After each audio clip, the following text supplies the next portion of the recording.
West ইন্ডিজকে সিরিজের শেষ ম্যাচে হারালেই ২০২৫ বিশ্বকাপ সরাসরি খেলতে পারবে বাংলাদেশ। তবে এই সমীকরণের নজর নেই নিগারা সুলতানা জ্যোতির।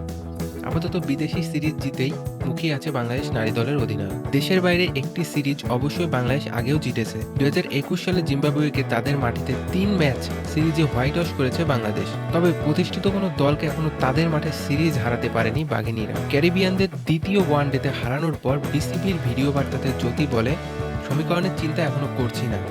প্রথম ম্যাচ হারার একদিন পর দল এভাবে ঘুরে দাঁড়ালো, এটিই সবচেয়ে গুরুত্বপূর্ণ। এটা আমাদের অনেক বেশি কাজে লাগবে।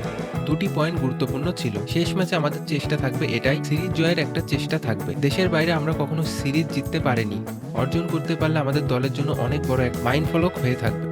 অন্যদিকে ঘরের মাটিতে নিজেদের শেষ ম্যাচে টস জিতল চিটাগাং। আসরে এখন পর্যন্ত ৯টি ম্যাচ খেলে মাত্র ২টি জিতেছে তিশারা পেরেরা ঢাকা। আসরে টিকে থাকা জয়ের বিকল্প নেই তাদের। অপরদিকে ৮ ম্যাচের মধ্যে ৫টিতে জিতে প্লে অফের দৌড়ে অনেকটা এগিয়ে আছে চিটাগাং। টসে জিতে ব্যাটিংয়ের সিদ্ধান্ত নিয়েছে চিটাগাংয়ের অধিনায়ক মোহাম্মদ মিঠুন। ঘরের মাঠে এটাই চিটাগাংয়ের শেষ ম্যাচ। ঢাকার বিপক্ষে শুরুটা অবশ্য ভালোই করেছে। পাওয়ার প্লেতে ৬ ওভারে বিনা উইকেটে ৩০ রান তোলে চিটাগাং। অষ্টম ওভারে চিটাগাংয়ের ৪০ রানের ওপেনিং জুটি ভাঙল মোসাদ্দেক হোসেন সৈকত। জুবায়েদ আকবরকে বোল্ড করল মোসাদ্দেক। ৪০ রানে প্রথম উইকেট হারানোর পর নাঈম ইসলাম এবং গ্রাহাম ক্লার্কের ব্যাটে ঘুরে দাঁড়ায় চিটাগাং। যদিও ১৩তম ওভারে ২টি উইকেট হারায় চিটাগাং। ১৯ বলে ১৮ রান করে অপুর ফ্লাইট ডেলিভারিতে উড়িয়ে মারতে গিয়ে লং অফে রিয়াজ হাসানের মুখে ক্যাচ ধরে পড়েন ক্লার্ক। এক বল পরে হুসেইন তলাককেও ফেরান অপু। নাইম ফেরার পর শামীম পাটোয়ারি এবং হায়দার আলী ব্যাটে কিছুটা এগিয়ে যায় চিটাগাং। দলীয় ১২৩ রান ফিরে যান শামীম। ক্যাচ দিয়ে ফিরে যান ১৬ বলে ১৫ রান করা শামীম। নাইম ইসলামের ৪০ বলে ৪৪ রানের ইনিংস ঢাকা ক্যাপিটালের বিপক্ষে ২০ ওভারে ৬ উইকেটে ১৪৮ রান করেছে চিটাগাং কিংস। ১৪৯ রানের লক্ষ্য তারা খুব বেশি আক্রমণাত্মক হওয়ার প্রয়োজন ছিল না ঢাকা ক্যাপিটালসের। তবে একেবারে শুরু থেকে দ্রুত রান তোলায় মনোযোগ দেন তানজিদ হাসান তামিম ও লিটন দাস। বিনা উইকেটে ৫৭ রান তুলেছেন লিটন ও তানজিদ। পাওয়ার প্লে শেষ হওয়ার পর তাদের দুজনের জুটি ভেঙেছেন হুসেইন তালা। ২৫ রান করা লিটনের বিদায় ভাঙল তালাতের সঙ্গে ৭৫ রানের জুটি। দল হিসেবে ঢাকা ক্যাপিটালস ছন্দে না থাকলেও ব্যাটার হিসেবে ভালো করছেন তানজিদ হাসান তামিম। চিটাগাংকে ৮ উইকেটে হারিয়ে পয়েন্ট টেবিলে ৪-এ উঠে এসেছে ঢাকা।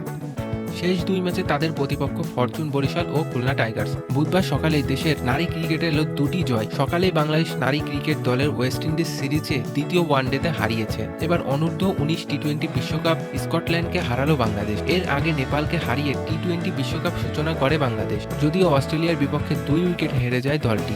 এবার বিপিএলে ৭ ম্যাচ খেলে ৩টিতে জিতেছে খুলনা টাইগার্স। তাদের প্লে অফ খেলা এখনও নির্ভর করছে অনেক কিছুর ওপর। দুই দলের জন্য ম্যাচটি অনেক গুরুত্বপূর্ণ।